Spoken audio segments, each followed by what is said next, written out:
like thinking back on some of the things that I learned when I was listening to Scott Hahn about all of those parables from Jesus when he would go through the Gospels and he would go through the Old Testament stories and the typology of it and talking about how and then you go back and I re-listened to the Joshua Charles, the second episode he did with Dr. Phimister. Yeah. And they go back through that half shekel at the temple. And they go back through it, right? And it's like how usury now turns men into coins.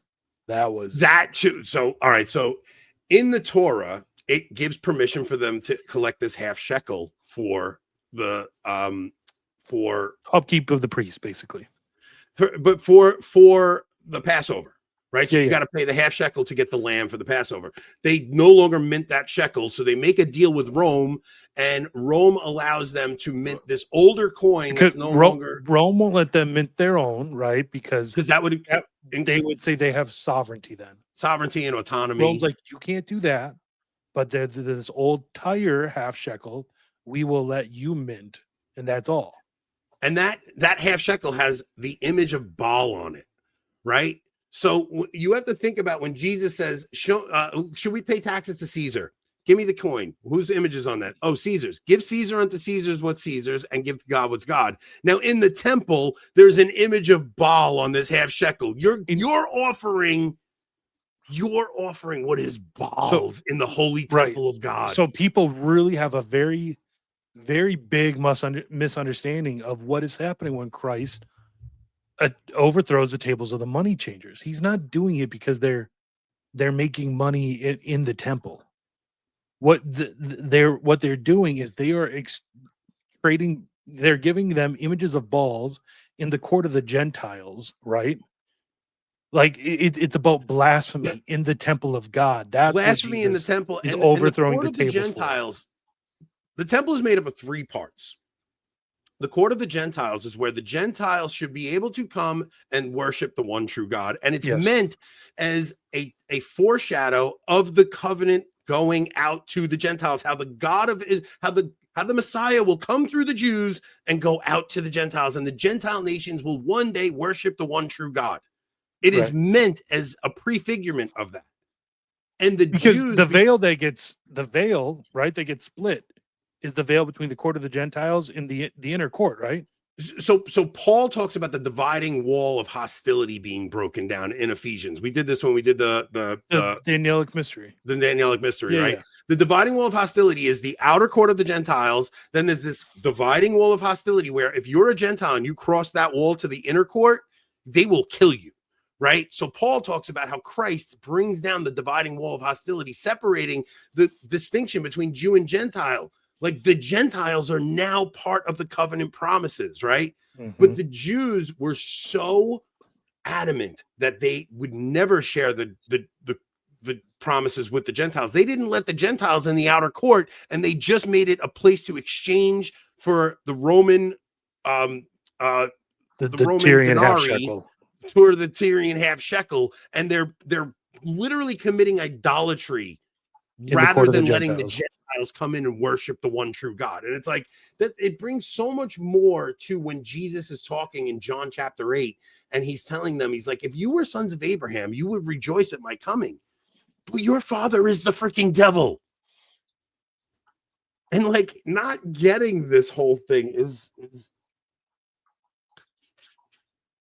man, when the Vatican is talking about how Jews and Muslims worship the same God, they are playing around with Baal worship. They are doing what the Jews did in the outer court. When you see what Leo's doing in the Vatican this week, that's what the freaking Jews did in the outer court. That is why this crap is so dangerous, and that's why I say it's apocalyptic. Same thing with Catholic parishes flying the pride flag. That's just like having an image of Baal on the half shekel you're about to offer it's like God. Welcome, all but Christ. Yeah, everyone's welcome at that parish, but Jesus Christ. If you have a pride flag outside your parish, the Novus Ordo they have used to have pride masses. Like this is apocalyptic, guys. This is not You're talking about the same crap that was going on in that second temple is happening in the Vatican. You're talking about the like the abomination of desolation. Like Man, this shit is. You're right. The Novus Ordo is like the money changers. Dude, they use it to celebrate pride masses. They use it to bring in whatever vehicle they want to bring in. It's a freaking. It's blasphemy. Like not always. Obviously, the Novus Ordo can be celebrated properly. It's a valid Eucharist, but they use it for that same purpose. Of course, it couldn't be used for that purpose if it wasn't valid, right? Yeah, it's the mockery of it. But I'm just like, dude, just like those half shekels, they were real silver. They would have been worthless if they weren't real silver.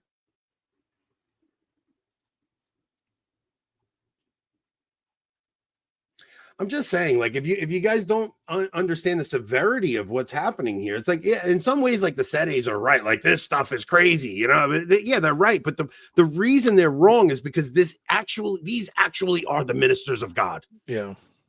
Like, these actually are the ministers of God's covenant. It wouldn't be so offensive if they weren't. Yes.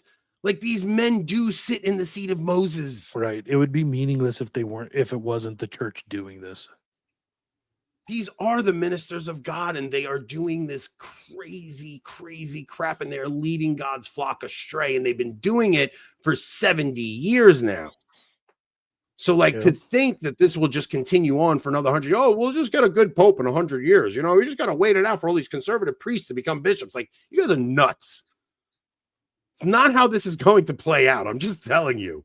Like, we are looking at a destruction of the third temple, and we are the third temple, because you're talking about idol worship from the priests of the Most High God.